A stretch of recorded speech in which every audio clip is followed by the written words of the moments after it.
Chacha Obi Biara Edeba Daily Trends TV eso ensem IDTA o my Ghana eno ena yakeka abomu na yede bre ye tifo yensem re no na yense wadaje no yenko na nkuti ensem no enchemu. Chairman Kwamba for Abronye afesi 3 different arrests during this administration.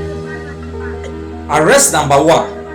So make certain allegations said it here His Excellency John Mahama a bra letter a free chief of staff assuye na e kire say a teacher for na nurse for bia ye fa omo within a period of time ye nyom nyina di because omo go through due process and as by that and go through due process and on the file and a chairman Abronye raise this concern say last budget His Excellency na don kokufado e kan ye wo mrahye bedwam their salaries were captured. The name of our house will you imagine says can him for the befa. And now why when you are bringing the SSS no say ye dia good bullion vermo and ya kogana man paying fee ya okwakudi and ye invite no by BNI and okoyi in someone. Now the second arrest na ye bothered on issues are you say while making certain allegations and yet the IGP you will tell you home. Interestingly, on that particular day, and yama mienu and a chairman Abronye kind, but looks as if said the first one now, ye did chain no, and a Ghana for the one near Kamwasa.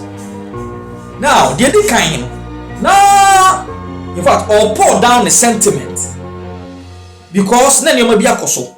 The other kind, electoral violence, now the NDC are capitalizing on it. In fact, at the prepra, nipa be no more the MPP mo. Threatening people be no more the MPP. A consul Ablekumanov. A brand new to about during the by election. Am I in the Yama Mehawa Kumsen? Bema 2 per William Pim Nayasi. Sanko for in a Yamudia 2 woman. And a 2 are so quaquetia. Yamudia no so see ho. Emma, in fact, NDC ni paying the pan being an oka said there's going to be another by election. A well for 2 because the Honorable Alexander for your marking. On my Yakayakadi. And out of frustration, and a man Abronye, I can't send the edify the IGP one and also your chin one to say. Or that black Maria mo, near the Koba say, the granting the pay. On that same platform, or can send me the far police hospital projector. Or Grand Crater, Dibia Akoso. Within the previous NDC administration, according to Onu Abronye, some document IGP tete yohonu ehunu bia on person beka ho asem. And our can say His Excellency John Kufuor na share our project na say in 2006 and okay can answer. Enra, the Honorable Muntaka Interior Minister, granted an interview with Kwesi Pratt Jr. on the Pan-African teams. Ebo audio no jachram with. Now Muntaka Vindicated earlier on and someone Chairman Abronye na oka edify the rot ya akoso in that specific project the police hospital project base na ewie Muntaka say project no it was birthed by former President John Kufuor in 2003. Actual construction of the project started in 2006. Amount secured for that project na £15 million. Consultant na all share to the completion of the project na from Crown Agent of the United Kingdom, ably supported by Powerhouse Water Coopers. Na Muntaka say an audit was performed in 2015. So a DNT project no President Kufuor ebo bring na gu ho na besi na yemie. O sa 2006, construction sa 2006. Na 2008 o free ho 2009 the late Professor J.E. Amos beteki akonya no. Na wan wie na His Excellency John Mahama beto aso. Na osan to aso bi another 4 years. Na yemie in 2015 during their own administration, Muntaka said they conducted an audit into that program. Interestingly, audit report na Amada na obayi Watch krata through this agent. Say again we hwemu no mo so ayediafa project no. You know Muntaka chiremu over 40 million pounds have been overpaid between period that His Excellency John Ejekunku for share project na se ya wanwie was a period on wakasa ban e be take over. The full details yankoni yankoti the honorable Muntaka Mubarak Vindicated Chairman Pamba for Abronye on that particular issue of the construction of the police hospital. Police hospital, you know, it's supposed to have been one of our national emergency centers. They're like 37. Unfortunately, it started in 2003. The actual construction started in 2006. To my ultimate shock, I came to the office to realize that this hospital is still not completed. So, you can't believe it. Sometimes I wonder how we've been running our country. I'm looking for the document, the contract. The ministry cannot find copy. The police cannot find copy.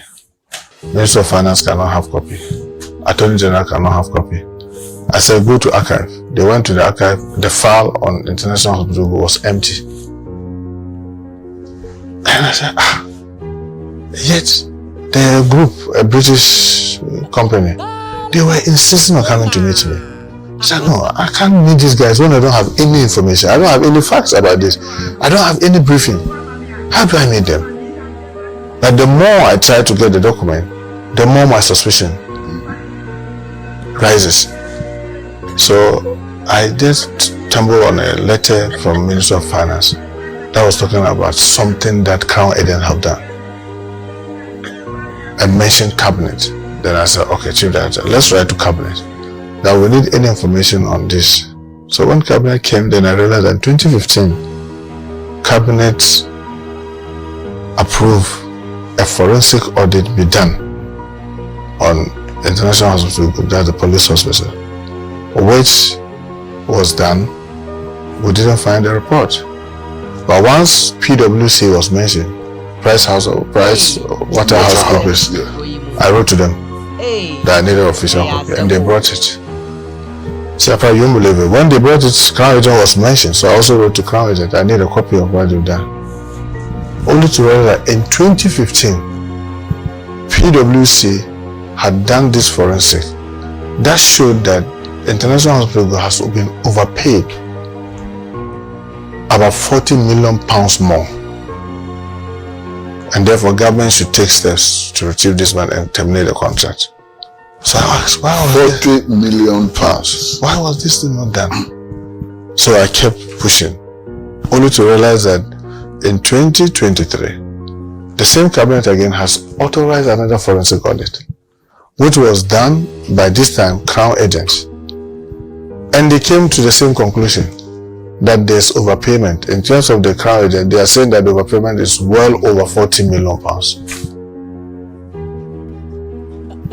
Then I started a letter by the finance minister then, Anta, advising the Minister for Interior to take steps to terminate the contract. So I didn't hesitate. I wrote to the Attorney General for advice, and I've since terminated the contract. And I took it to Cabinet. Cabinet concurrently approved with the help of the President. The President said, no, we've had enough of this. And Sinaprat, you won't believe it. In 2003, when President Kufuor was going to start, the total, it's supposed to be a 10-key project. And the total cost was supposed to be 17 million pounds. As at the time that I was terminating, documents that I have authenticated, because the Attorney General is telling me that he wants to believe that the money is far more, but what I have authenticated, paid, was about 57 million pounds. After paying 57 million pounds, the hospital is still not completed. And they were now demanding additional 43 million pounds to be able to finish the hospital. I said, this is virtually, I don't know how to call it if it's not craziness. So I've terminated, and now Cabinet, when I went to Cabinet, I went with three things. One, I want Cabinet to approve the termination, which was done. And then I want Cabinet to approve the pursuit for the overpayment, which was stated in both reports. To retrieve the money. And government and Cabinet also approved. And then the last one, which was most important to me, Cabinet should approve the real award and completion of the facilities so that our men and women can use the police hospital. So that is also done. And I want to believe that if this comes on board, and interestingly, when AESL went to the site, they are estimating that what they have seen on the site is no more than £5 million. But because now it's a subject of this, we are taking our time to go through all that, to do the repackaging and all that in the real world. So we are perceiving the overpayment, and then we are trying to get it completed. And the finance minister's, my discussion with him, is will put it in the 2027 budget for us to be able to get it completed. And I want to believe that if we do that, that will further help in the welfare in terms of when they get injured and whatever. Kumasi Hospital, Kumasi Police Hospital, I came to meet it not completed. I pushed and got it completed, so it's been commissioned. And then in Tamale, I started something. I mean, I went and inspected it, and now we'll push that one to is also completed. Even though I had to commission it, I'm very optimistic that we'll commission it very soon for the use of our men and women. In Tamale, we've tried to put in some residential accommodation for about 100 immigration officers, which I went and commissioned in Saburgo. As we speak, immigration in almost all our regions do not have, they are just squatting in offices. And welfare issues include office space. As we speak, we are building 7 brand new regional offices in Tema, in Kumasi, in Tamango, in Tamale, in Sunyani, in Cape Coast, and in Secondary, which are at various stages of completion. We are very optimistic that in the next 8 to 12 months, we should be able to get them completed, and then we'll be able to get them to move in. When you go to the prison service, the same thing. A lot of uncompleted buildings across the country, most of them accommodation. I mean, in Salam itself, there's this remand prison and then the accommodation. All of them are being tackled. So a lot more that because of the IMF program and all that, resources are not just unlimited. So we are managing just to make sure that, one, we make sure that their rent allowance doesn't delay unnecessarily. We are using land swap to be able to get some accommodation. We are using, the president has initiated the process of these prefabs, which is even though yet to start, but we are very hopeful. Then what we ourselves are also doing with the little budget allocation to enhance their housing, arrangement. So a lot more is happening in the area of their welfare. But like I said, our wish would have been to fast track and even do more than we are currently doing, because obviously when you travel the length and breadth of the country and you see the kind of situation that our officers are in, you can't but to empathize with them, with the challenges that they have with their welfare issues. So I know the value of democracy. I've had the great privilege to serve my people for over 2 decades. I'll be the last to say that people should be gagged. But we all know you cannot just be allowed to incite. You cannot just be allowed to just say anything. Are we all assuming that, I don't know whether you saw a lady who was, unprintable things about the President Muhammad. The one who was saying that she was going to kill the president. Yes. So you expect us to just say, oh, that's free speech. Then that would be madness. You have all manner of utterances. Look at the regional chairman of the Bono and his utterances about the judges and all that. You just say, oh, that's free speech. Then we'll be drawing ourselves into anarchy. So obviously there are red lines that people should be mindful. I have always insisted, and I told the security personnel, we need to be measured. Put the people before the court. Let the court determine that. You recollect, Sinapran, there were times that people were locked in for days. People do not even know where they are. No. Even when they do, I say, quickly, prepare them, put them before the court. Let the court make the determination. And that's how democracy works. Check the checks and balance. Aside that, since we came, even today in Cabinet, I tried to move it, but unfortunately time didn't allow us. I'm trying to establish the independent internal security complaints authority, where it will be an oversight on our security. You know, in many jurisdictions we have them as independent police complaint commission, where citizens, where police do or take actions or inactions that affect them are able to independently report to this independent commission that investigate the thing away from those institutions. We are trying to establish one just to serve as a check and balance. So yes, and I will be the first to ask the police to investigate any excesses, but it cannot be said that we are just gagging people, because almost all those who've been arrested for one incitement or the other, they are not just kept at the police lock and key.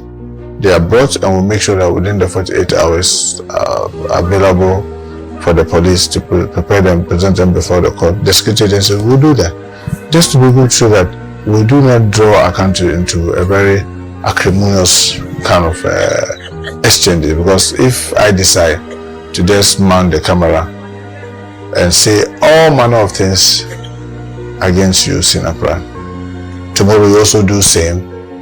You have followers, I have, and then before we realize, we'll be drawing the country into a very serious insecure position.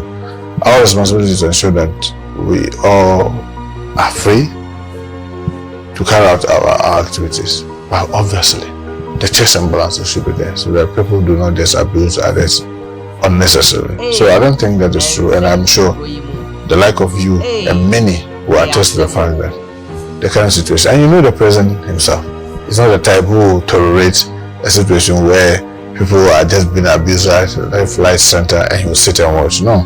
But obviously when you present the people before the courts, and the court sees the gravity of what you're and say they go into a remand. Who am I as a chairman just come and say that even when the court says you should go for a remand, they should let you go home? That is the situation that, but I don't think it is true that we are doing everything to prevent people from freely speaking. I'm going to ask you two questions. I was hesitating because you may not know, but just let me try. Under what circumstances, for example, was Abronye sent for remand in BNI cells instead of police or prison cells? Do you know? Well, the difficulty that we have is space. Currently, as we speak, we are trying to build a holding place for the CID. It's something that has been on the drum for a very long period of time. And Sarah, you can cross-check. I want you to independently check this. The CID at the national level is supposed to have a holding place. So that sometimes when things like this happen, you can send them there. But because we do not have that holding place, most of the time, when they take people to court and the court says that, okay, we ask them to be remanded under your care, we have to go beg Nima police